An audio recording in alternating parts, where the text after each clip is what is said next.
Bismillahirrahmanirrahim. Assalamualaikum warahmatullahi wabarakatuh. Alhamdulillahi rabbil alamin. Wassalatu wassalamu ala ashrafil anbiya'i wal mursalin wa ala alihi wa ashabihi wa man tabi'ahum bi ihsanin ila yaumiddin. Amma ba'd. Yang dihormati lagi dikasihi Al-Fadhil Ustaz Saleh selaku pengurusi majlis dan juga timbalan pengurusi Masjid Gotok Nasik, Al-Fadhil Ustaz Makno selaku imam dan juga imam-imam, para bilal, muazzin, ahli tangkuasa masjid, pengurusi JPKK dan seluruh muslimin dan muslimat, hadirin dan hadirat yang dirahmati Allah Subhanahu wa taala sekalian. Untuk mengisi ruang antara maghrib dan isyak ini, saya suka untuk berkongsi beberapa potong ayat-ayat suci Al-Quranul Karim yang dipetik daripada surah Al-Ma'idah ayat 54 hingga 56, yaitu firman Allah Subhanahu wa taala, ya ayyuhalladzina amanu man yartadda minkum an dinih fasawfa ya'ti Allahu biqaumin yuhibbuhum wa yuhibbunah adillatin 'alal mu'minina a'izzatin 'alal kafirin yujahiduna fi sabilillahi wa la yakhafuna lawmata laim dzalika fadlullahi yu'tihi man yasha wallahu wasi'un 'alim. Innama waliyukumullahu wa rasuluhu walladzina amanu alladzina yuqimuna as-salata wa yu'tuna az-zakata wa hum raki'un. Wa man yatawalla Allah wa rasulahu walladzina amanu fa inna hizballahi humul ghalibun. Maksudnya, wahai orang-orang yang beriman, sesiapa yang murtad daripada kamu daripada agamanya, maka Allah akan mendatangkan satu kaum, Dia kasih kepada mereka dan mereka kasih kepadanya. Mereka merendah diri sesama orang-orang beriman dan bersikap keras dan tegas ke atas orang-orang kafir. Mereka berjihad pada jalan Allah dan tidak takut celaan orang-orang yang mencela. Yang demikian itu adalah kelebihan daripada Allah yang dikurniakan kepada sesiapa yang Dia kehendaki.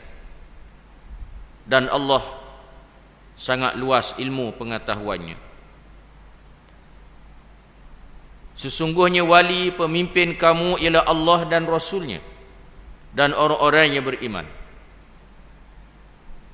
Mereka mendirikan sembahyang dan menunaikan zakat dalam keadaan mereka rukuk, sujud dan sembah kepada Allah Subhanahu wa taala.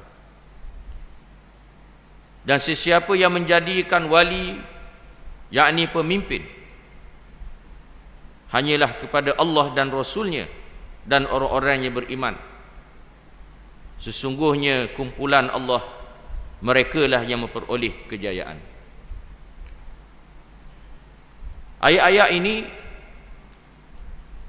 adalah ayat-ayat yang mengandungi panduan dan petunjuk yang sangat penting kepada umat Islam, khususnya di akhir zaman yang penuh dengan ujian dan cabaran. Di zaman kelemahan umat Islam, di zaman umat Islam tidak memimpin, di zaman musuh-musuh Islam khususnya golongan kufar yang memusuhi Islam, menguasai dunia dan memimpin masyarakat manusia. Mengikut ulama-ulama tafsir, antaranya Al-Imam Asy-Syaukani di dalam tafsirnya Fathul Qadir menyatakan bahawa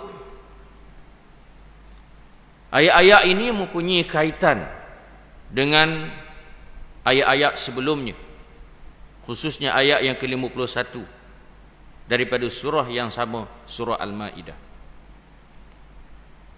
Ayat tersebut Allah Ta'ala menyebut dengan melarang orang-orang beriman supaya tidak menjadikan orang-orang Yahudi dan Nasara sebagai pemimpin-pemimpin kepada mereka.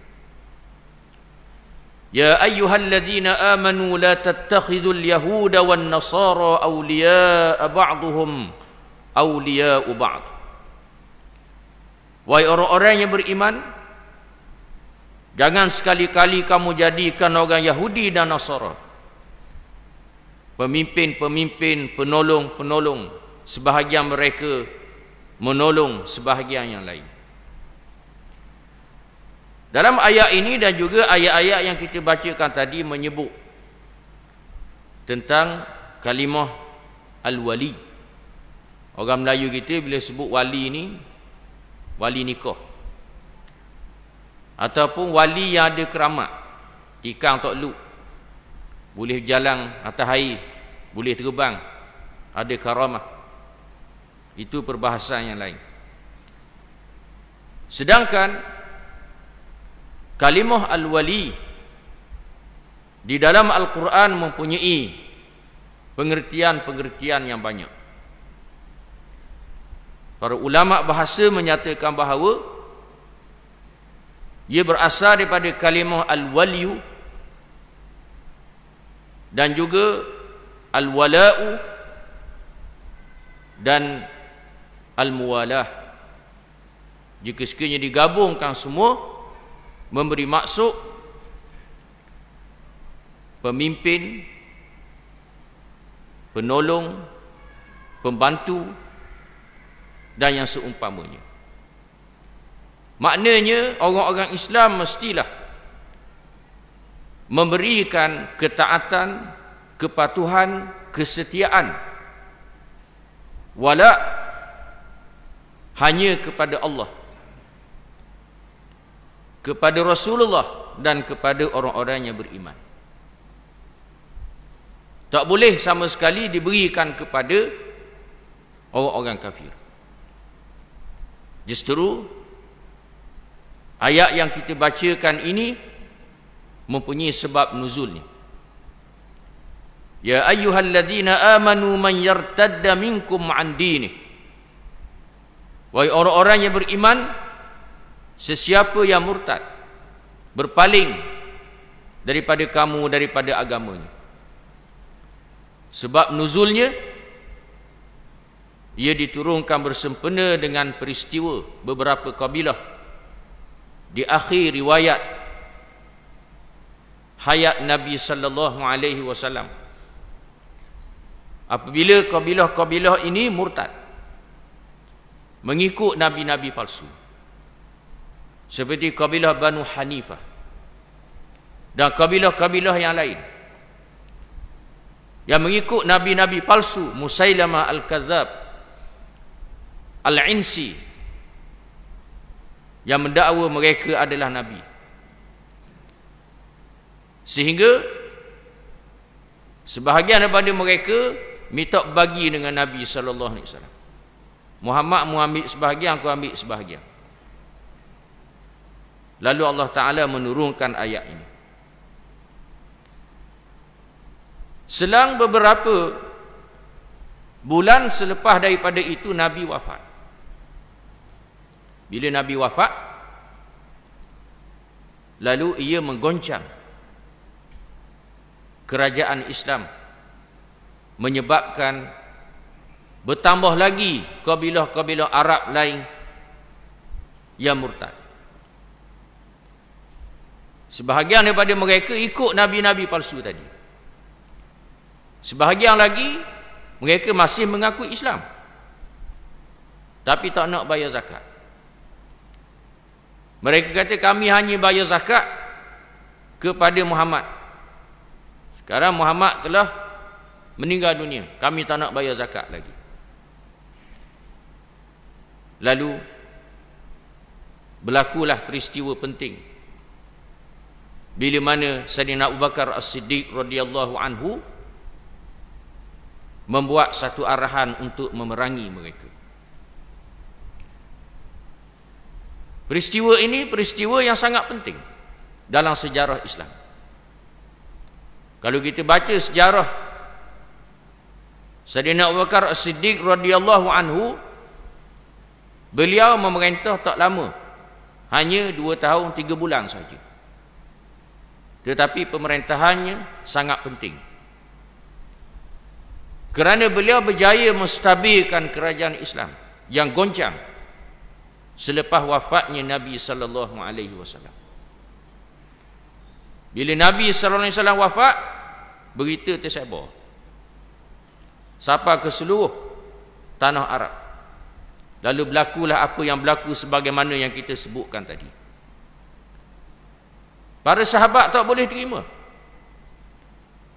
Ada yang menangis, yang terduduk, tak tahu nak buat apa. Bukan calang-calang sahabat. Antaranya ialah Sayyidina Umar sendiri yang terkenal sebagai seorang yang tegas. Sayyidina Umar keluar di lorong-lorong Madinah menghunuskan pedangnya sambil berkata, siapa yang kata Rasulullah sallallahu alaihi wasallam telah wafat, aku akan tetak lehernya dengan pedangku ini. Rasulullah tak wafat, tetapi Rasulullah pergi bermunajat kepada Allah sebagaimana Nabi Musa alaihissalam pergi bermunajat kepada Allah. Dan Rasulullah akan kembali kepada kita sebagaimana Nabi Musa kembali kepada kaumnya. Setelah itu orang mari berkumpul di Masjid Nabawi. Sayyidina Abu Bakar keluar memberikan ucapannya yang masyhur. Ayyuhan nas, man kana ya'budu Muhammada fa inna Muhammadan qad mat. Wa man kana ya'budu Allah fa inna Allah hayyul la yamut. Lalu dibaca ayat Quran, wa ma Muhammadun illa rasulun qad khalat min qablihi ar-rusul afa immata aw qutila qalabtum ala a'qabikum wa man yanqalib ala aqibaihi falan yadurra Allah syai'a wa sayajzillahu syakirin. Dan bukanlah Muhammad itu malaikat seorang rasul yang telah didahului sebelumnya rasul-rasul. Maka apakah jika sekiranya dia mati atau terbunuh di medan perang, nescaya kamu memalingkan tumit-tumit daripada Islam. Dan sesiapa yang memalingkan tumitnya daripada Islam, murtad, nescaya dia sekali-kali tidak memberikan apa-apa mudarat terhadap Allah. Dan Allah Ta'ala akan memberikan ganjaran kepada orang-orang yang bersyukur.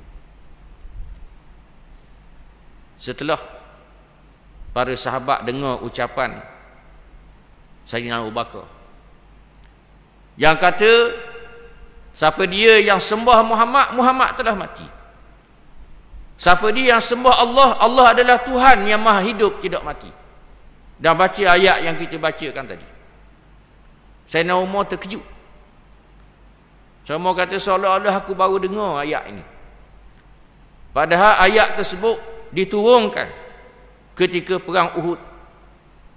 Ketika mana keadaan yang goncang, tentera Islam diserang daripada belakang.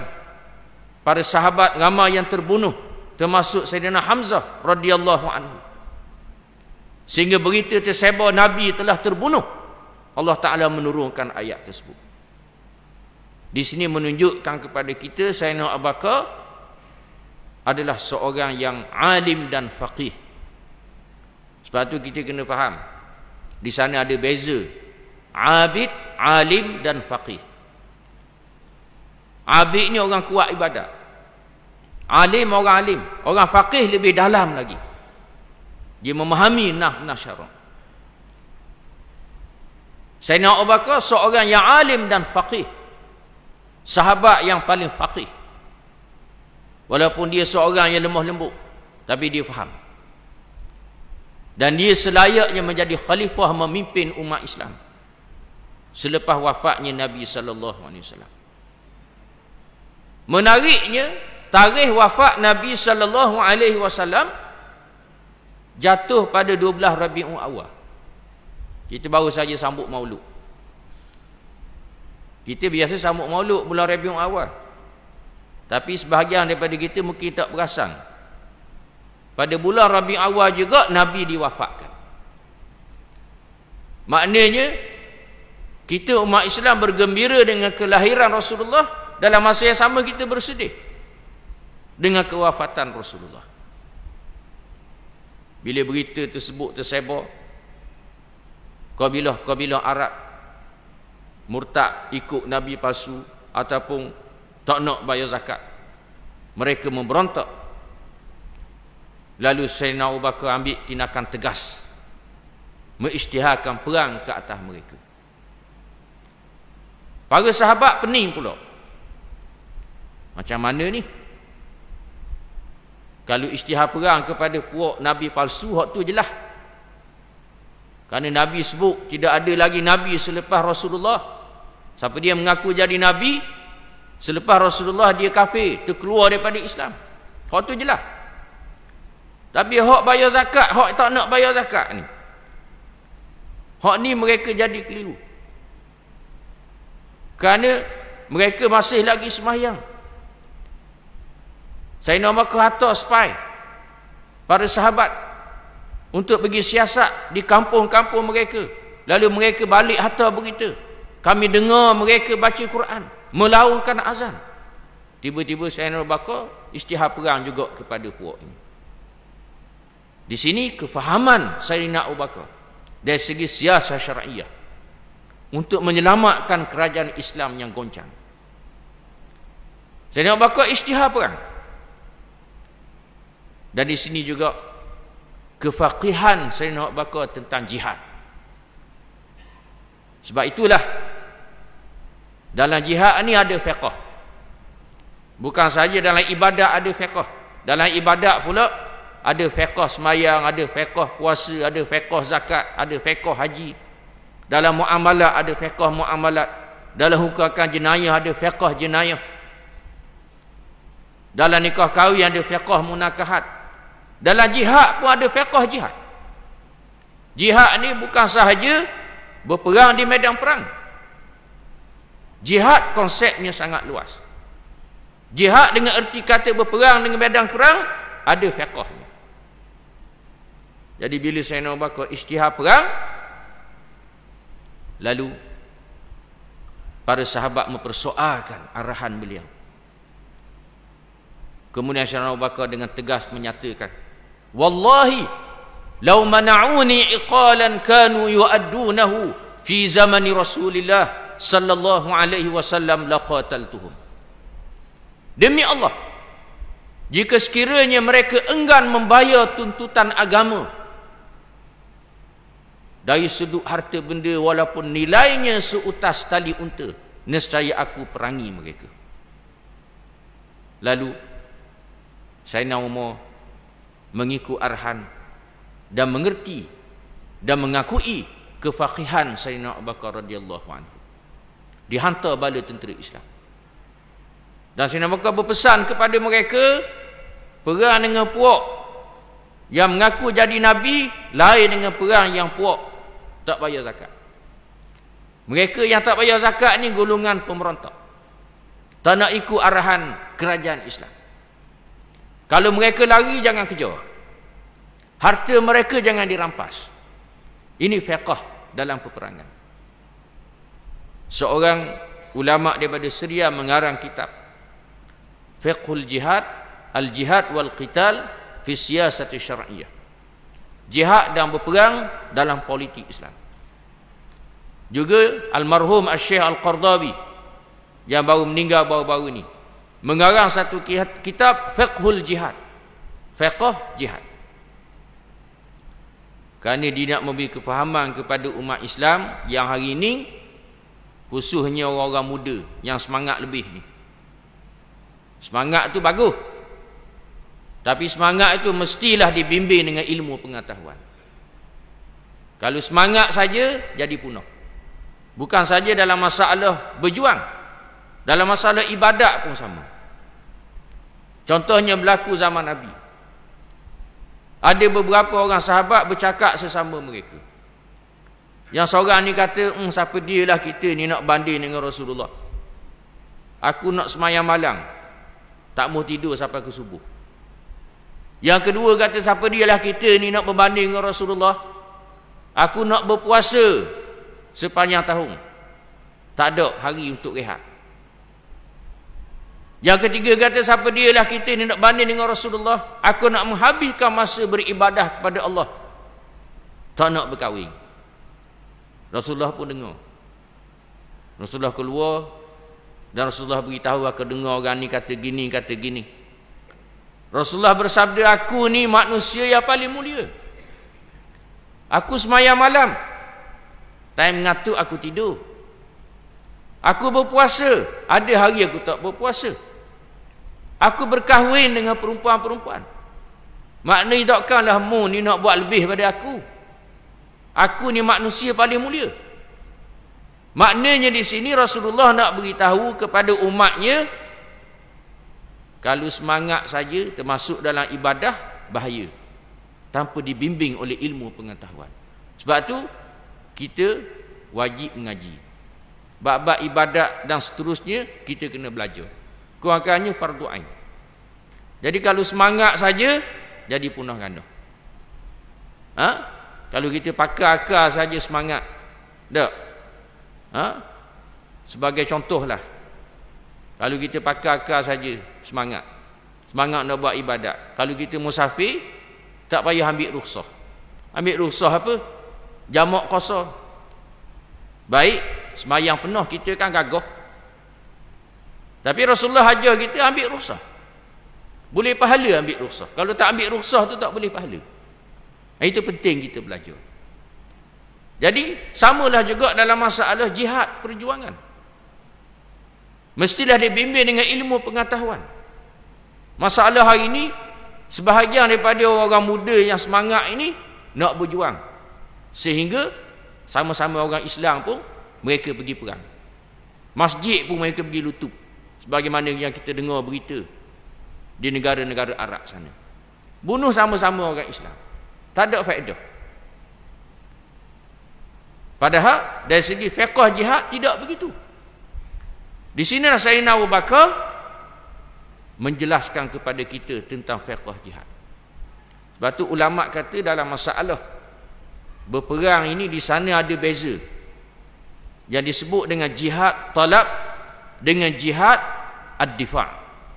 Jihad talab ni ialah berperang bila mana orang Islam ada kerajaan. Dia tak boleh isytihar perang kepada negara lain.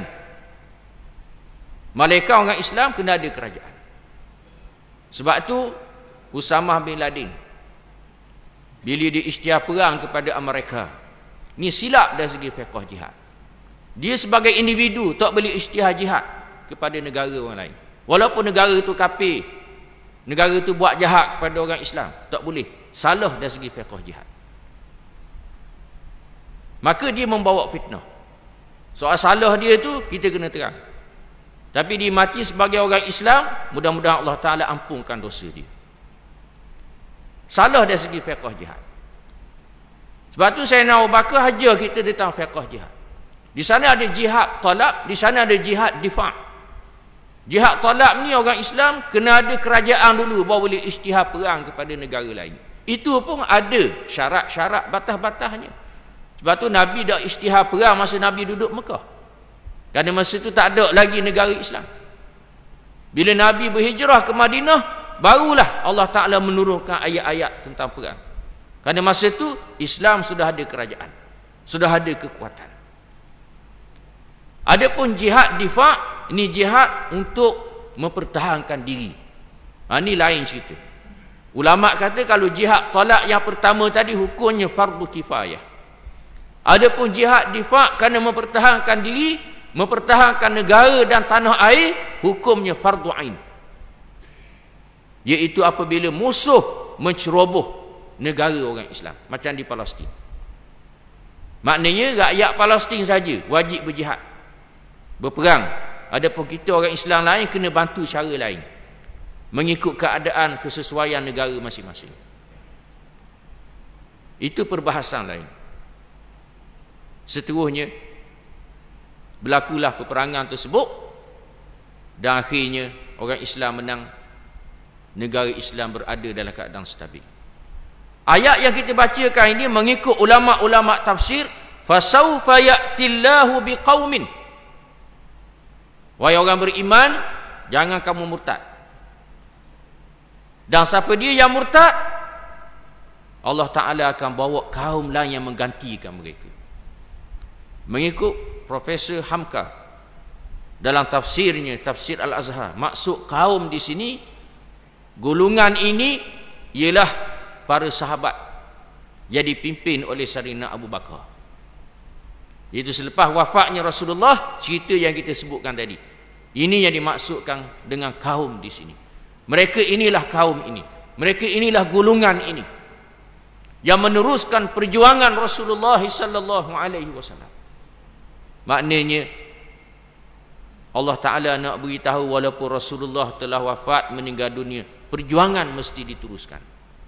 Dan inilah kefahaman golongan awal Islam yang dipimpin oleh Sayyidina Abu Bakar yang meneruskan perjuangan Rasulullah sallallahu alaihi wasallam. Dan ulama tafsir meletakkan satu kaedah, al-ibratu bi'umumil lafzi la bi khususis sabab. Pengajaran itu dengan umum lafaz, bukan dengan sebab yang khusus. Walaupun ayat ini sebabnya khusus dengan peristiwa-peristiwa yang kita sebutkan tadi, tetapi pengajarannya adalah umum. Kerana Quran ini adalah petunjuk, bukan saja zaman Nabi, termasuk di zaman kita. Jadi Quran nak tunjuk pada kita, kalau perkara ini berlaku di zaman kita, kita kena ambil satu panduan, kena ambil satu petunjuk. Kerana Quran ni macam lampu suluh. Kita berjalan di tengah malam, kalau tak ada lampu suluh, boleh sesat nak balik ke rumah kita, boleh terpijak dengan benda-benda yang boleh melukakan kita, boleh jatuh dalam lubang, patah kaki. Tapi kalau ada lampu suluh, insya-Allah akan selamat, sampai ke tempat tujuan. Maka kita hidup atas dunia ni perlu kepada lampu suluh, iaitu Quran. Jadi Quran tunjuk kepada kita panduan apa yang perlu kita lakukan jika sekiranya kita berdepan dengan keadaan sama dengan keadaan yang berlaku pada zaman Sayyidina Abu Bakar dulu, dan juga zaman sebelum wafatnya Rasulullah sebagaimana kita sebutkan tadi. Maka zaman kelemahan umat Islam pada hari ini, kita lihat ujiannya sangat dahsyat. Bila negara-negara umat Islam dijajah, ditakluk musuh-musuh Islam, mereka pecah-pecahkan dunia Islam melalui perjanjian Sykes-Picot, perjanjian Pangkur dan lain-lain lagi. Kemudian mereka jajah pemikiran umat Islam. Sebahagian murtad, terkeluar daripada ajaran Islam. Abul Hasan Ali An-Nadawi, seorang ulama terkenal daripada India, menyebut dalam salah satu kitabnya, riddatun wala aba bakra laha. Di zaman kelemahan umat Islam berlakunya riddah, dalam keadaan Sayyidina Abu Bakar tidak ada untuk menghalangnya. Kita lihat sebagai contoh di negara-negara sebelah Asia Tengah, bila zaman kelemahan umat Islam, negara-negara umat Islam ini dijajah oleh Soviet Union, digabungkan sekali masuk dalam negara Soviet Union. Negara seperti Uzbekistan, Tajikistan, Kazakhstan, Kyrgyzstan dan lain lagi, Tan berlaku. Semua duduk belah tu belaka Kelantan. Di Malaysia je terlepas Kelantan. Hak lain duduk situ belaka. Ini semua negara-negara umat Islam. Masa zaman Soviet Union dulu, bawa fahaman komunisme yang memerangi agama. Mereka paksa orang Islam tinggal agama. Masjid-masjid diroboh. Ada yang dibuat kandang khinzir, dibuat tempat disko, menari. Bulan puasa orang Islam kena makan, tak boleh puasa.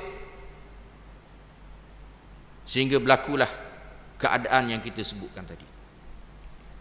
Kemudian waktu zaman 60-an, 70-an, sebelum tu lagi, bila jatuh Soviet Union tahun 1989 habis. Sekarang ni kita tengok depan mata kita, di mana? Di China. Apa yang mereka lakukan kepada saudara-saudara kita Uyghur. Mereka paksa umat Islam di sana untuk murtad, keluar daripada agama Islam.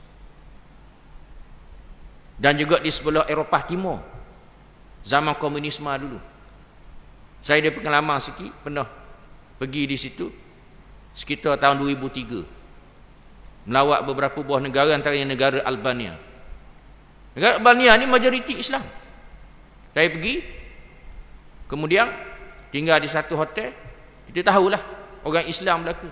Saya nak semayang, tengok tak ada lama kiblat, tanya mana arah kiblat. Tak tahu kenapa kiblat. Bukan setakat tak tahu kiblat tu apa, tak boleh beza antara masjid dengan gereja. Sampai tahap tu. Di sebelah atas sikit Czechoslovakia, orang yang pertama bawa Islam di sana terpaksa tulis ayat Quran atas meja. Kerana puak-puak komunis masa tu, mereka halang orang untuk berpegang dengan agama. Siapa dia pegang dengan agama akan dibunuh, dia penjara. Sampai tahap gitu. Di sebelah negara-negara Arab pun terkesan. Contohnya di sebelah Yaman, di sebelah selatan dulu, diperintah oleh puak komunis. Ni negara Arab, hak reti Quran, baca Quran, tapi diperintah oleh puak-puak komunis. Pernah berlaku satu cerita bagaimana puak komunis ni nak brainwash, nak basuh budak-budak sekolah. Dia atur seorang guru ni masuk dalam bilik darjah, dia pun ambil kapur, dia tulis di papan hitam Bismillahirrahmanirrahim. Dia suruh budak-budak baca. Budak-budak bacalah Bismillahirrahmanirrahim. Dia tanya pada dia, Bismillahirrahmanirrahim, dengan nama Allah. Allah ni Tuhan kita percaya. Dia pun ambil kain buruk, dia padam. Dia kata, mana Allah? Menapa Allah? Mana Allah? Percaya Allah tu ada, mana Allah? Tak ada pun Allah. Dia cara dia nak brainwash, dia nak basuh pemikiran budak-budak. Lalu Allah Ta'ala nak selamatkan akidah mereka. Seorang budak bangun, cikgu, saya nak tanya cikgu, nyawa cikgu duduk mana? Teroyak pada saya, nyawa cikgu duduk mana? Duduk tangan ke? Duduk di mata ke? Duduk di kaki ke? Kat mana nyawa cikgu? Kejut cikgu ni duduk dia nak jawab. Cikgu percaya nyawa tu ada. Tu tunjuk kepada saya nyawa tu kat mana. Tak boleh jawab cikgu tu. Lalu budak ni kata, begitu juga kami. Kami percaya pada Allah, Allah Ta'ala tu ada. Walaupun kami tak nampak Allah, tapi tanda-tanda Allah tu ada di keliling kami. Tengok matahari berjalan, berlakunya siang malam, pasang suhu air laut. Jadi kita pun sama, kita ada nyawa. Walaupun nyawa ni kita tak nampak, tapi kita tahu nyawa ni ada. Kita boleh makan, boleh minum, boleh berjalan. Lah kali cikgu tu tembak lari gitu je. Allah Ta'ala nak selamatkan akidah mereka. Pernah berlaku di Yaman juga. Yang cerita pada saya ni guru saya sendiri. Di mana dia pergi ke satu kampung, kampung ni Kemara. Kampung ni Kemara. Jadi puak-puak kampung ni ikut komunis. Ikut komunis, tak percaya ke agama ni, ikut komunis. Jadi kampung ni ada ladang gandum. Jadi macam kita lah, maknanya ada petok gelung-gelung, hok ni hok orang ni, ni orang tu, ni orang ni. Jadi habis, kemarau habis. Jadi di tengah-tengah tu adalah milik seorang yang beriman. Dia ni seorang je yang beriman betul-betul. Lalu dia minta Tok Syekh ni buat semayang istisqa, semayang minta hujan. Jadi bila Syekh ni semayang, ni Syekh sendiri yang cerita kepada saya. Syekh ni semayang minta doa kepada Allah, minta hujan. Jadi puak-puak komunis ni buat nganyi, oh mau minta dengan Tuhan, mana Tuhan? Lawak ke, tak nampak Tuhan. Tuhan boleh bantu. Syekh ni cerita, dia pun sudah semayang, dia start kereta, dia pun pergi. Dia kata tak ada keluar daripada kapung tu, tiba-tiba hujan turun. Hak peliknya hujan tu turun, hujan tu jatuh atas kebun orang tu saja, atas tanah orang tu saja, tak kena atas tanah orang lain. Ini Allah Ta'ala nak tunjuk. Pernah berlaku di Asia Tengah, saya baca satu cerita ni, bagaimana puak-puak komunis dia nak paksa penduduk kampung ni supaya murtad, tinggal agama. Lalu dia pun takak seorang pemuda. Dia tahu pemuda ni kuat pegang dengan agama.